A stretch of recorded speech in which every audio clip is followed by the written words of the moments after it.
Hi, welcome to Keeping the Real in Real Estate. I'm Trisha Farron, real estate agent with William Ravis in Newtown, Connecticut. And today we're going to be talking about what I'm seeing in the marketplace right now and what some predictions will be for the coming quarter and the rest of the year. As I'm sure you've heard me say, and every single person in the real estate industry say, inventory is down. But as I go around talking to different people, I don't think people really understand what it means that inventory is down. So let me set the stage for you. Back in 2019, in May, in all of Fairfield County, for single family homes, we had a total of 5,955 homes available for sale. Okay, just shy of 6,000. February of this year, okay, ready? 1,172. I mean, total homes available for purchase in the entire county. That hopefully can help you understand the huge difference of what we're talking about. And what's ridiculous is that back in May of 2019, we had an inventory problem. Inventory was low. So you can only imagine what we're faced right now with now instead of almost 6,000, we have a little less than 1,200 homes. When a house comes on the market and it's pretty and it's in a good location and the price is right, it's like hordes and hordes and hordes of people want to see it and try and get in and do as many creative things as they can to get it. The difference between right now and what was the mayhem of COVID is the interest rates are higher. And so buyers, they can't just go ahead and say, sure, 100,000 over, no inspections, no appraisals, here's my firstborn. They can't do that. They have to take a pause for a second because some got priced out of what they originally thought they could afford. So now they're looking at a different pricing model. Some are preserving their savings, so they can't put down a ton of money or whatever they've planned to put down. If you waive appraisal and it doesn't appraise, you have to fit the gap. And sellers are not willing to do that still. So that goes the onus on the buyer. So they have to realize, where's all this money coming from? But what we're seeing is, even though we have this ridiculous inventory situation, we have still plenty of buyers who have now reconciled with the fact that the interest rates are not going back down to the 3 and 4%. 7%, 6.5%, that's high, but they're saying, okay, so that's what the interest rate is right now. If I want to buy a house, I either have to buy a less expensive house or put more money down so that I could keep my mortgage payments where they are, or whatever concession needs to be made. But they're making those concessions. They're saying it's more important to buy a house than to wait for interest rates to come down that may never make the low rates that they were doing in the last couple of years. So this is a good thing and a bad thing. It's good because it clearly keeps market going and it has people out there who are looking to buy. But when you're down 80% on inventory, you're left looking at them saying, I have shown you everything that's out there. So either your price point changes, your geography changes, your specs on the house changes, or we wait. And we wait until the next coming soon property becomes an active property. And we go with the hordes of other people and hope that what we're offering is going to stand out to that seller and they're going to pick your bid. It's very, very challenging and it's emotionally driven because people are feeling disappointment after disappointment after disappointment. And as an agent, you want to be able to show them happiness and stress-free situations and say, you got the house and everything's going smoothly and here's our closing date. But that's not the reality. But what we're seeing, I had the wonderful opportunity to listen to Lawrence Hutton. He is the chief economist for the National Association of Realtors, and his insight is invaluable to hear what he thinks is going to be going on and where we see the market going for the rest of the year. And it's good news, thank goodness.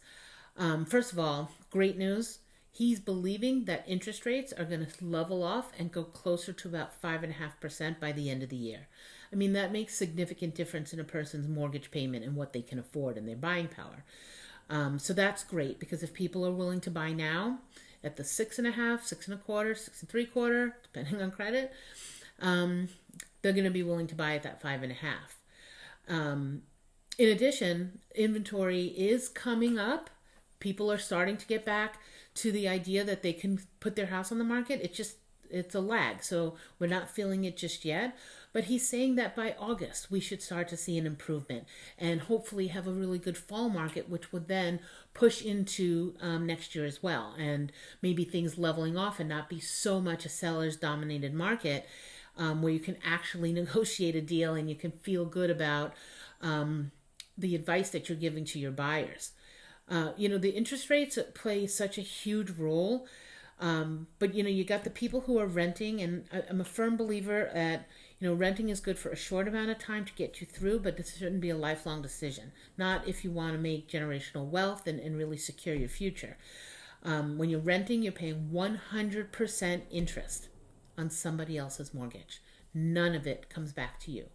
And while you can stomach that for a little bit, over the long haul, it just doesn't make good financial sense. If you're a seller and you happen to have a mortgage that already has a low interest rate and you're questioning, do you really want to get into that next property where now you're going to be paying more, you have to weigh not only the interest that you're going to be paying, but the benefits of what you're getting for the change in house. So if you need a bigger home, certainly the extra space and the quality of life that you're going to get from having an improved living situation, how much does that outweigh the dollars that you're spending extra on your interest? If you're downsizing, certainly you're going to pay less on fuel, on maintenance, on just the upkeep of the house. So even if you're paying a little bit more in the mortgage, you're not necessarily overall paying more, and that might be beneficial for you right now. And always, in all cases, if the market changes and the interest rates go down, you can refinance. And if that makes sense for you, you can save money in that way too. And I think people keep thinking of what's happening today and they're not thinking of the long haul. A lot of people buy a house, it's a 30-year commitment. What's going to happen in that 30 years? Salaries increase, expenses do increase, rates change, dynamics change, and you can have an opportunity to make a change to your situation. You just want to be in control of it for your own timing and not be forced to make a decision that the timing causes it to be more expensive or just not right for you. So when I'm being asked from both sellers and buyers, is now a good time to buy or sell, I always say the same thing. I could tell you what is happening in the real estate market today. While there are predictions for the future, there are so many variables, I cannot tell you exactly to the penny, this is what's going to happen. So you can only make your decisions on what's concrete information right now. And what I can tell you is that we have buyers out there. We do have sellers, and we could use a lot more. Sellers are making bank on their houses still. And there's plenty of people out there if one doesn't like your pricing, somebody else is going to like your pricing. And there's plenty of ways that we can construct an offer so that it's not only the selling price, but there are other components, especially the flexibility of when to move and to close. Sometimes that's worth more than an extra $5,000 on the selling price. What's important is to be patient, be creative, be a great communicator, and sit around and talk, and let's be flexible and see what are all the opportunities that are out there, because the market is still moving. Deals are being had.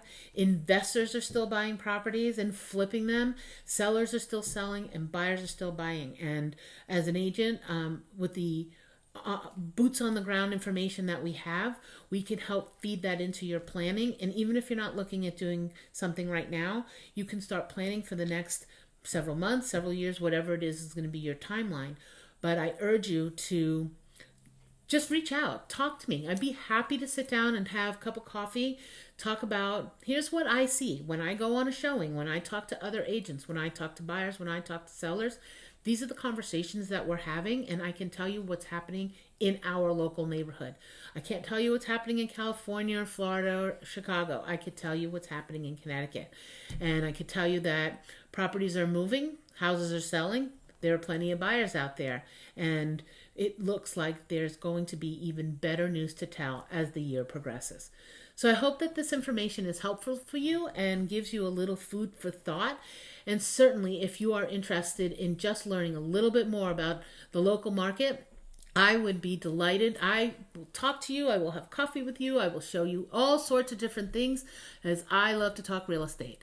So thank you for watching Keeping the Real in Real Estate. Until next time.